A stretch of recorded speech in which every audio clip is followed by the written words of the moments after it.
Le frelon asiatique est peut-être l'un des animaux les plus intéressants pour interroger notre rapport à la morale. Car, lorsqu'on parle de cause animale, on imagine spontanément des chiens abandonnés, des baleines menacées ou des éléphants braconnés. On parle de protection, de compassion, de respect du vivant. Mais il existe un animal pour lequel presque tout le monde semble d'accord. Il faut le détruire. Le frelon asiatique. Des milliers de pièges sont installés chaque année. Des nids entiers sont détruits, des millions d'individus sont éliminés. Et personne ne parle de massacre. Au contraire, cette destruction est souvent présentée comme un devoir. Pourtant, le frelon asiatique n'a commis aucun crime. Il ne possède ni haine, ni méchanceté, ni intention de nuire. Il fait exactement ce que la nature lui a appris à faire, survivre, se nourrir et se reproduire. Dès lors, une question dérangeante apparaît. Pourquoi sa vie aurait-elle moins de valeur que celle d'une abeille? Parce qu'il est utile, parce qu'il est beau, parce qu'il nous est sympathique? Les abeilles pollinisent nos cultures, elles nous rendent service. Le frelon, lui, dérange nos équilibres.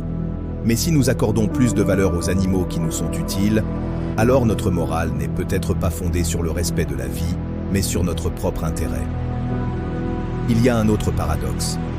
Le frelon asiatique n'a pas choisi d'arriver en Europe.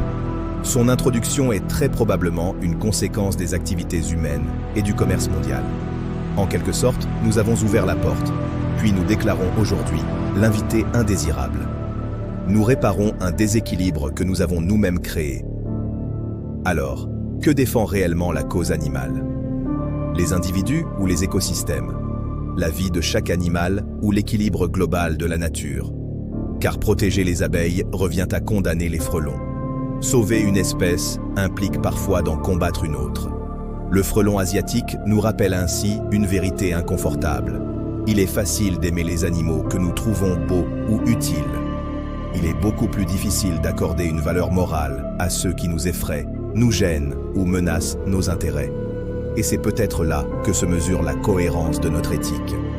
Non pas dans la manière dont nous traitons les animaux que nous aimons, mais dans la manière dont nous jugeons ceux que nous détestons. Au fond, la question n'est peut-être pas de savoir si le frelon asiatique mérite de vivre. La véritable question est de savoir sur quels critères, nous, êtres humains, décidons qu'une vie vaut moins qu'une autre.